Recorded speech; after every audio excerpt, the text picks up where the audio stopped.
저희 이 시간 함께 하나님의 말씀 보도록 하겠습니다. 다 함께 일어나셔서 하나님의 말씀 보실 때 요한복음 12장 42절, 요한복음 12장 42절에서 43절까지 말씀입니다. 42절, 43절 말씀입니다.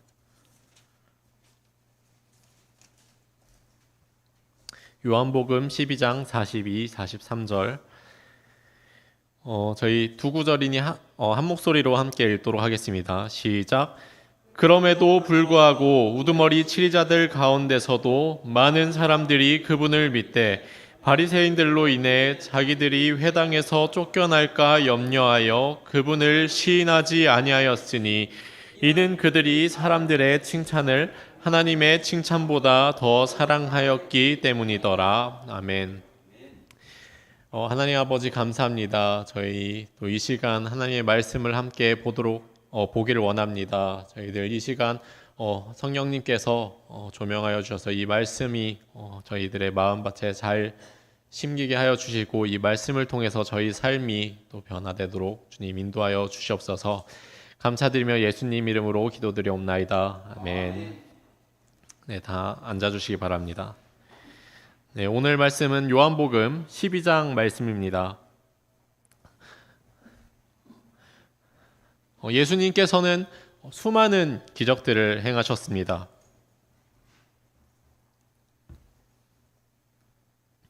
요한복음만 보더라도 7개의 기적이 기록되어 있죠. 요한복음 20장 30절을 보면 진실로 예수님께서 자기 제자들 앞에서 이 책에 기록되지 않은 다른 표적들도 많이 행하셨으나 이것들을 기록함은 예수님께서 하나님의 아들 그리스도이심을 너희가 믿게 하려 함이요 또 믿고 그분의 이름을 통해 생명을 얻게 하려 함이니라.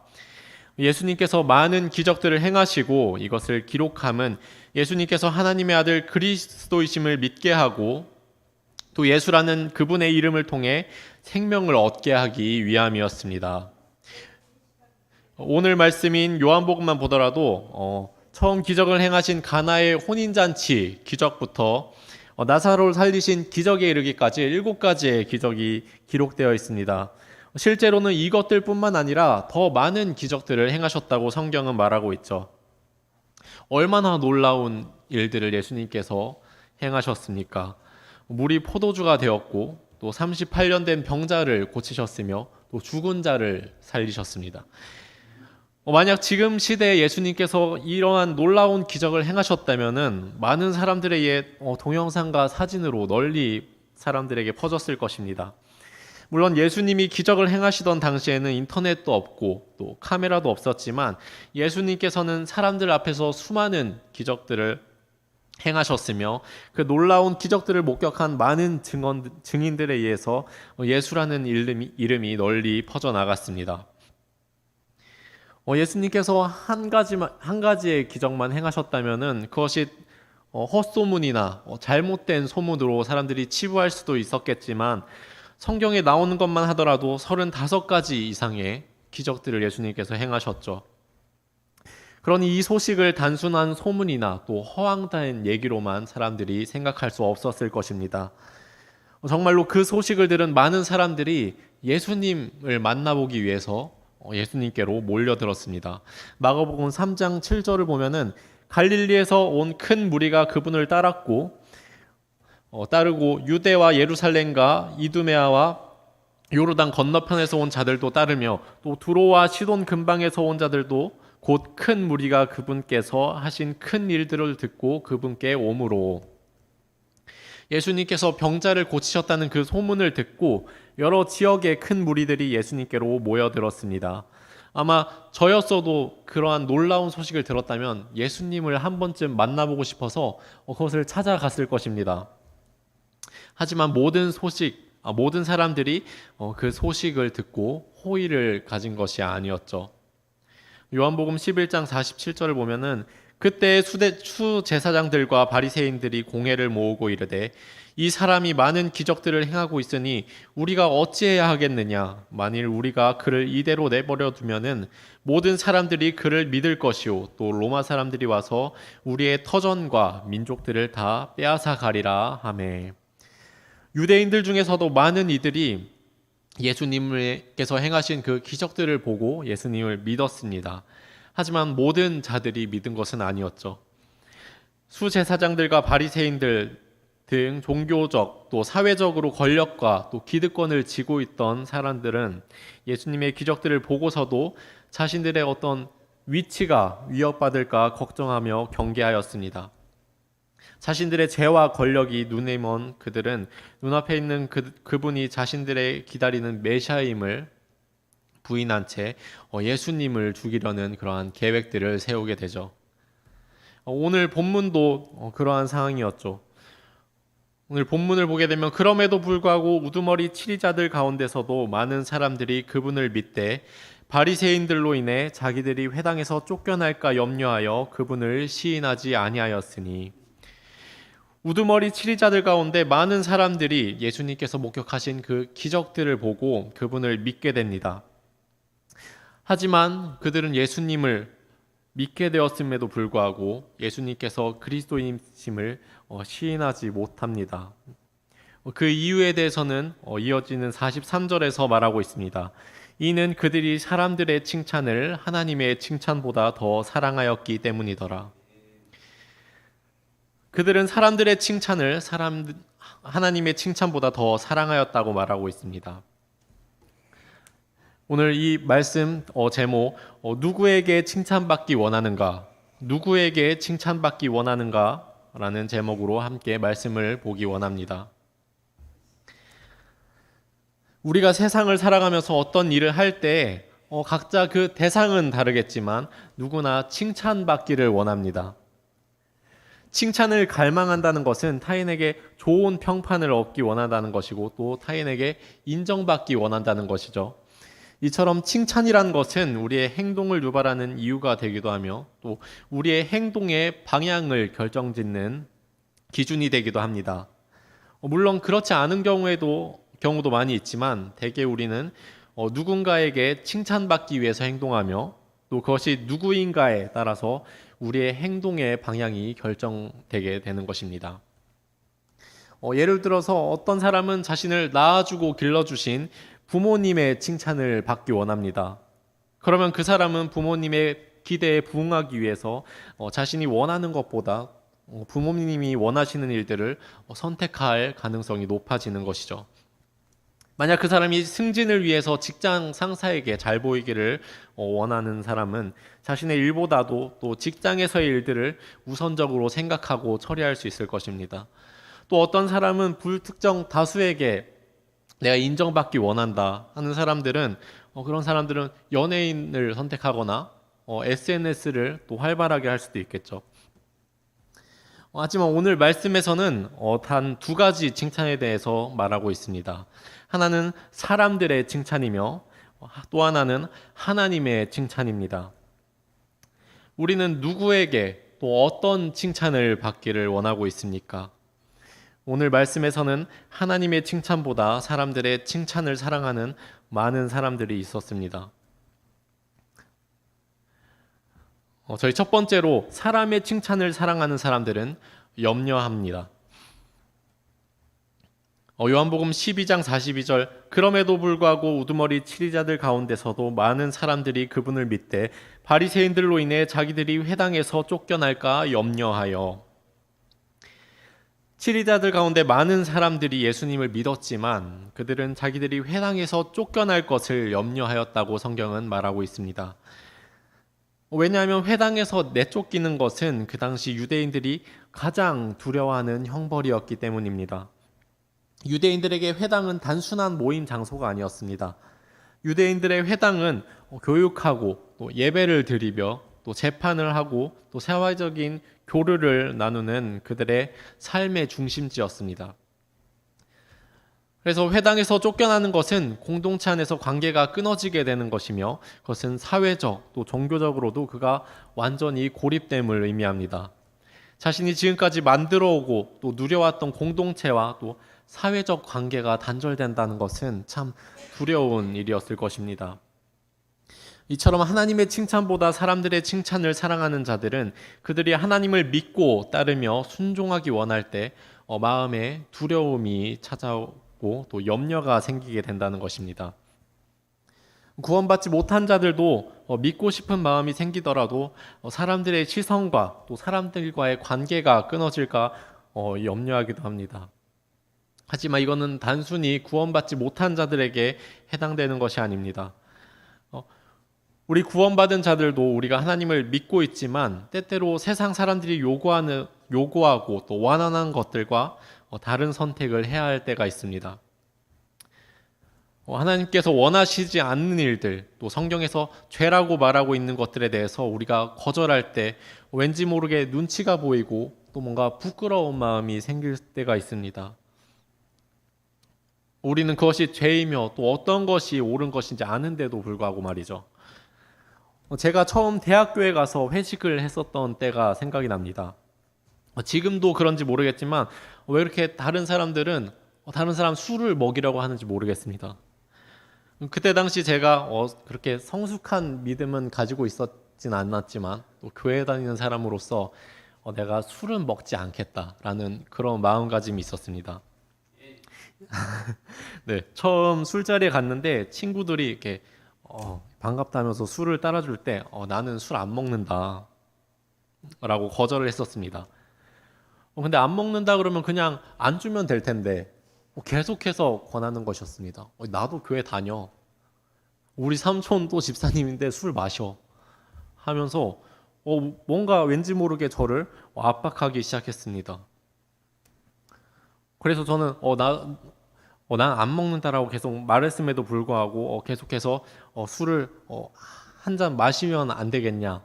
계속해서 한 사람도 아니고 여러 사람들이 계속 저를 압박하기 시작했습니다. 그때 저는 제가 사실 잘못한 것도 아니고 하나님의 믿음을 지킨 것인데 괜히 그 사이에서 무안하고 눈치가 보이기 시작했죠. 그래서 그러한 회식이나 그런 술자리가 쉬어서 회식이나 학과 모임에 한동안 안 나갔던 기억이 납니다. 그러면 항상 거짓말을 하면서 안 나갔었죠. 그러다 보니까 학과 친구들과는 가까워지지 못했었습니다. 물론 제가 그렇게 지혜로운 선택을 한 것은 아닙니다. 다른 지혜로운 방법이 많이 있었을 것입니다. 하지만 제가 말씀드리고 싶은 것은 우리가 세상이 요구하는 것들을 거절하고 그들과 다른 선택을 할 때 마음에 염려가 생기고 또 두려움이 생긴다는 것입니다. 이러한 갈등은 우리의 삶의 많은 부분에 나타날 수 있습니다. 우리의 가정에서 나의 믿음에 대한 문제로 믿지 않는 구성원과 마찰이 생길 수 있습니다. 누군가가 교회 가는 것을 싫어할 수도 있고 또 제사나 관습의 문제로 마찰을 빚을 수도 있습니다. 또 직장에서 관습적으로 행해지고 있는 부도덕하고 또 부정직한 또 지시나 보고가 있을 때 그것과 나의 믿음에 대해서 갈등이 생길 수 있습니다. 마치 오늘 말씀에 회당에서 쫓겨날 것을 염려한 많은 사람들과 같이 우리 또한 나의 믿음과 그 행위로 인해 누군가와 관계가 끊어지고 또 단절되진 않을까, 그들이 나를 거절하고 거부하진 않을까, 또 혹은 그들이 나를 이상하게 생각하진 않을까 하는 염려가 되신 적은 없으십니까? 우리는 구약 성경에서도 이와 같은 갈등으로 인해 빚어진 사건을 확인할 수 있습니다. 출애굽기 23장을 보게 되면 우리가 잘 알고 있는 금송아지 사건이 나오게 됩니다. 모세는 하나님의 말씀에 따라 율법과 명령들을 받기 위해 40일간 시내산으로 올라가게 됩니다. 이스라엘 백성들은 모세가 언제 오는지 알지 못한 채 시내산 아래에서 기다리고 있는 상황이었죠. 아시다시피 이스라엘 백성들은 광야에서 많은 불평들이 있었습니다. 그런데 산에서 모세가 한 달이 넘도록 내려오지 아니하자 그들의 불만은 점점 더 커져갔습니다. 그리고 그 불만의 화살은 모세의 형이자 지도자였던 아론에게로 향하게 되었습니다. 이스라엘 백성들은 아론에게 이렇게 말하죠. 우리를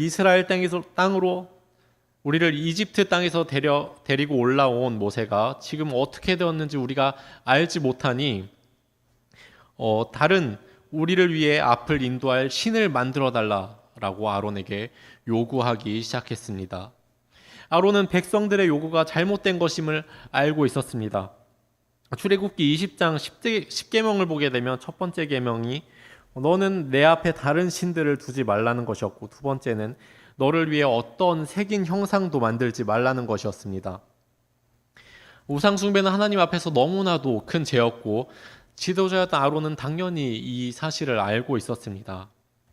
하지만 그럼에도 불구하고 아론은 사람들의 불만과 압박에 하나님에 대한 믿음을 저버렸습니다. 출애굽기 32장 2절 말씀입니다. 아론이 그들에게 이르되 너희 아내들과 너희 아들 딸들의 귀에 있는 금기고리를 빼서 내게 가져오라 하매 온 백성이 자기들 귀에 있는 금기고리를 빼서 아론에게 가져오니 그가 그들의 손에서 그것을 받아 송아지를 부어 만들고 새기는 도구들로 그것의 모양을 내매 그들이 이르되 오 이스라엘아 이것들이 너를 이집트 땅에서 데리고 올라온 내 신들이니라 하므로 하나님께서는 부패한 이스라엘 백성들을 보시고 매우 진노하셨습니다. 하지만 아론은 변명을 하기 시작하죠. 단지 금들을 불 속에 던졌는데 금송아지가 되었다. 이것이 얼마나 허황되고 말도 안 되는 변명입니까? 그는 이 일들에 대해서 반성하기보다 변명을 먼저 하는 것을 볼 수 있습니다. 아론은 하나님의 편이 아닌 사람들의 칭찬을 받기를 선택하였고 그것은 하나님 앞에서 큰 죄가 되었던 것을 우리들은 성경을 통해서 확인할 수 있습니다.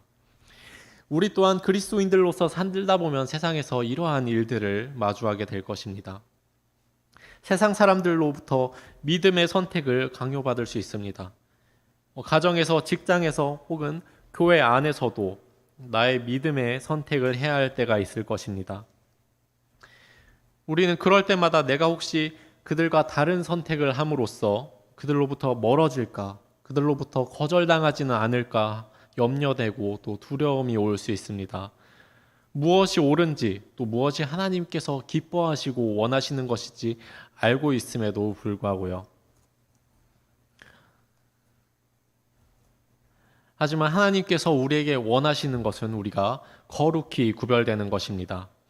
하나님께서는 우리가 세상에 동화되지 않고 거룩히 구별되기를 원하십니다.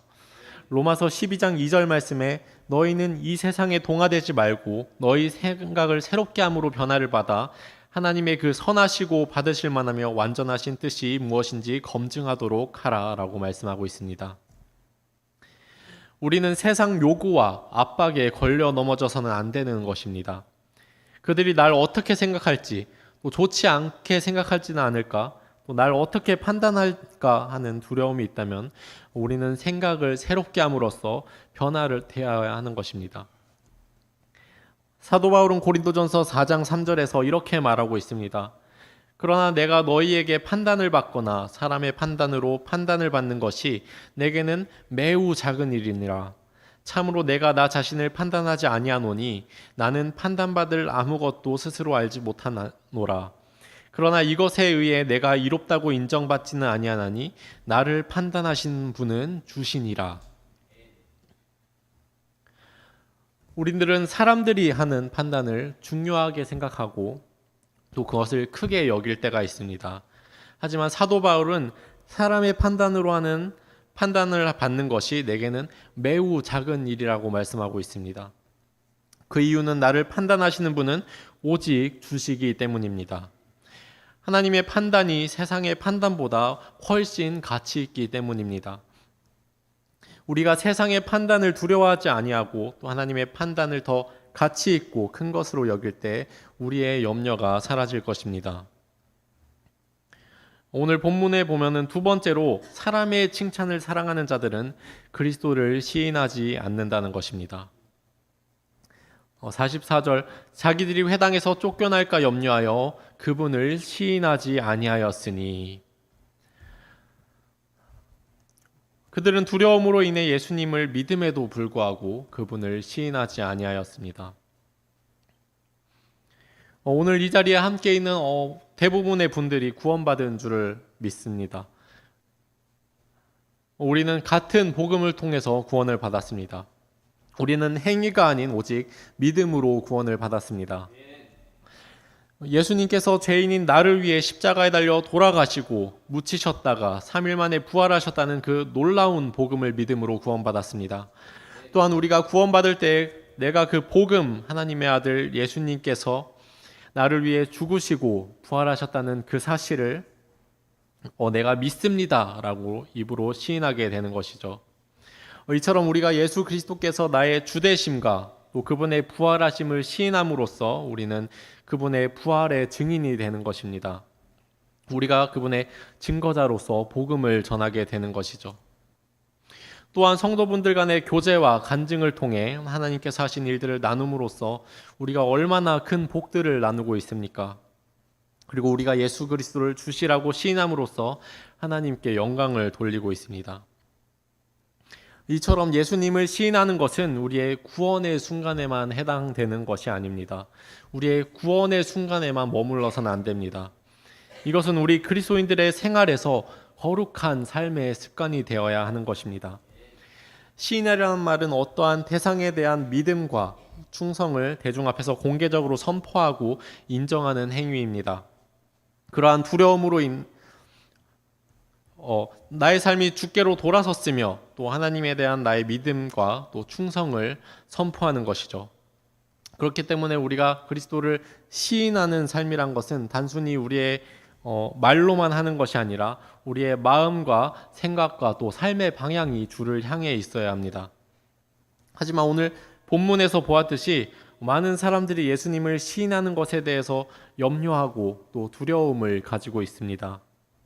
그러한 두려움으로 인해 예수님을 시인하지 못하고 오히려 예수님을 부인하게 되는 것입니다.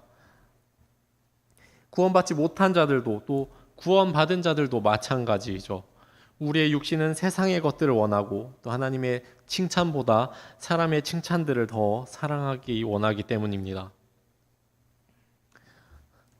우리가 잘 아는 예수님의 수제자였던 베드로는 두려움 앞에서 예수님을 부인하였습니다.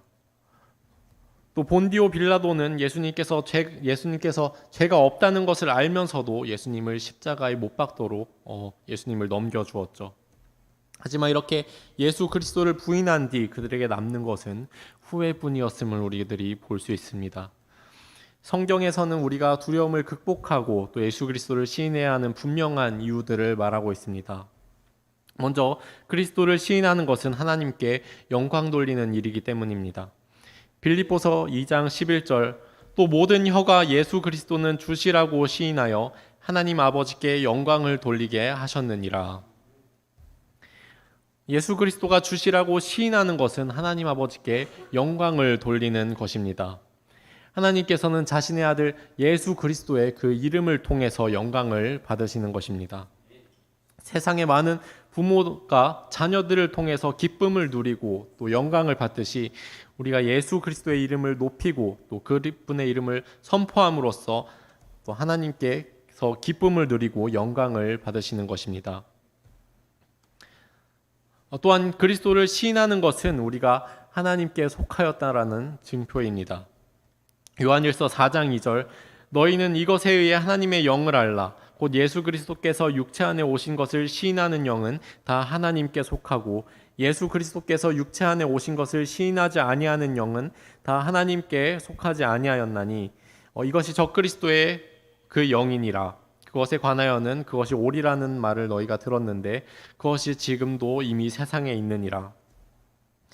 예수 그리스도께서 육체 안에 오신 것, 즉 하나님의 아들이시며 말씀이신 예수 그리스도께서 육신을 입고 이 땅에 오신 것을 시인하는 영은 하나님께 속하였다고 말하고 있습니다. 예수님께서는 단순히 사람이 아니십니다. 요한복음 1장 1절을 보게 되면은 처음에 말씀이 계셨고 말씀이 하나님과 함께 가셨으며 말씀이 하나님이셨더라. 바로 그분께서 처음에 하나님과 함께 계셨고 모든 것이 그분에 의해 만들어졌으며 만들어진 것 중에 그분 없이 만들어진 것은 하나도 없더라 라고 말씀하고 계십니다. 또한 히브리서 1장 3절을 보면 하나님의 영광의 강체시요 그분 자체의 정확한 형상이시며 자신의 권능의 말씀으로 모든 것을 떠받치시는 이 아들께서는 친히 우리 죄들을 정결하게 하신 뒤에 높은 곳에 계신 존엄하신 분의 오른쪽에 앉으셨느니라. 이처럼 예수님께서는 말씀이시고 또 하나님이시며 이 세상의 창조자 되신 분이십니다. 그분께서는 죽음을 이기시고 승리하심으로써 모든 구속의 사역을 이루시고 하나님의 오른편에 앉아 계십니다. 이것이 적그리스도의 영을 가진 자들에게는 부인하고 싶은 또 일이겠지만 하나님의 영을 가진 우리들에게는 놀라운 소망이며 또 승리의 소식인 것입니다. 또 마지막으로 예수님께를 부인하지 않는 교회는 하나님의 칭찬을 받게 될 것이라는 사실입니다. 계시록 3장에 나오면은 필라델피아 교회는 아시아의 7교회 중 책망받지 않는 2교회 중 하나입니다. 계시록 3장 8절 내가 내 행위를 아노나 보라 내가 내 앞에 열린 문을 두었으니 아무도 그것을 닫을 수 없느니라. 내가 적은 힘을 가지고도 내 말을 지켰고 내 이름을 부인하지 아니하였도다. 필라델피아 교회는 적은 힘을 가지고도 예수님의 이름을 부인하지 않으며 또 신실한 교회로서 칭찬을 받는 것을 우리들은 볼 수 있습니다. 세상과 타협한 교회는 사람들의 칭찬은 받을 수 있을지언정 하나님의 칭찬은 받지 못할 것입니다. 예수 그리스도를 시인하는 삶은 사람들의 칭찬과는 멀어지게 될 것입니다. 하지만 신실하게 하나님을 섬겼을 때 피할 수 없을 만큼 값진 하나님의 칭찬이 있을 것이란 사실입니다.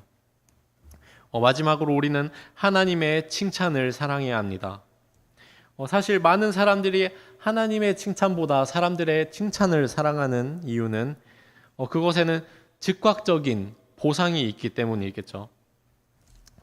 사람들의 칭찬은 우리에게 즉시 돌아오는 보상이고 우리가 즉시 듣고 또 혹은 눈으로 볼 수 있는 보상입니다. 하지만 하나님의 보상은 다릅니다. 우리가 주님을 위해 열심히 일한다고 해서 그 보상이 즉각적으로 우리 눈에 보이거나 우리 손에 들어오지 않습니다. 또 귀를 기울여도 우리 귀에는 아무런 소리도 들리지 않습니다. 또 아무런 보상도 눈에 보이지 않습니다. 지금 당장 우리가 느낄 수 있는 사람들의 칭찬이 사람들이 느끼기에는 더욱 매력적이고 달콤하게 느껴집니다. 그렇기 때문에 많은 사람들이 세상에서의 어떤 칭찬과 보상을 더 사랑하게 되는 것이죠. 이처럼 우리 눈에 보이고 또 귀에 들리는 칭찬과 보상을 바라다 보니 사람들은 결과 중심적인 삶을 살아가게 됩니다. 우리의 과정이 중요한 것이 아니라 과정이 아니라 결과가 어떠한가가 중요해지고 그 사람의 속 중심과 마음보다도 겉으로 드러나는 것이 중요해집니다. 제가 군대에서 일병으로 있을 때의 일입니다. 그때 아주 더운 여름날이었습니다. 제가 화장실에서 열심히 청소를 하고 있는데 거의 청소를 반 이상 끝내놓은 상황이었습니다. 다른 사람들은 다 다른 일을 하러 나가서 이제 저 혼자 열심히 반 이상 청소를 하고 있었는데 제 동기가 들어왔습니다.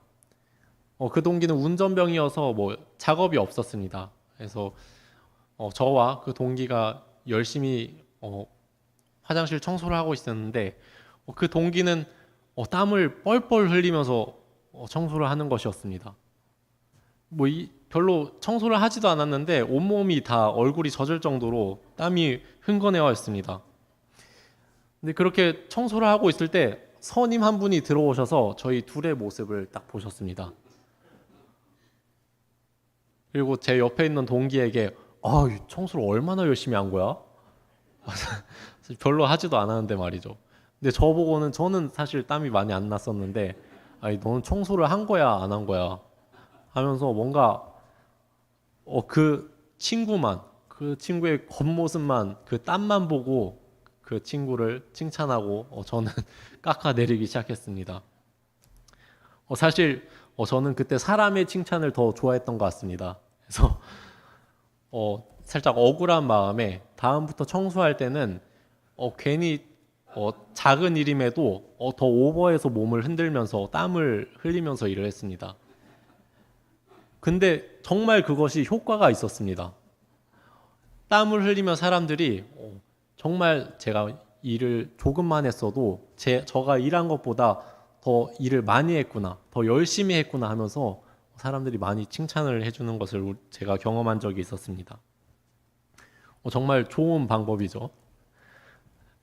사람들이 보기에는 정말 좋은 방법이지만 하나님이 보시기에는 좋은 방법이 아닙니다.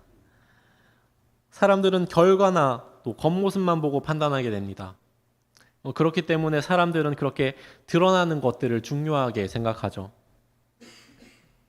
성경의 바리새인들은 그러한 모습들을 잘 보여줍니다. 그들은 율법과 행위를 통해서 자기 자신들을 포장하고 또 스스로 의롭다고 말하지만 그것은 사람들 가운데서 높이 평가받기 원하는 마음이 있었습니다. 하지만 하나님께서 이러한 것들을 가증한 것이라고 말씀하고 있습니다. 누가복음 16장 15절, 그분께서 그들에게 이르시되 너희는 사람들 앞에서 너희 자신을 의롭다고 하는 자들이지만 너희 마음을 하나님께서 아시나니 사람들 가운데서 높이 평가받는 것은 하나님의 눈앞에서 가증한 것이니라.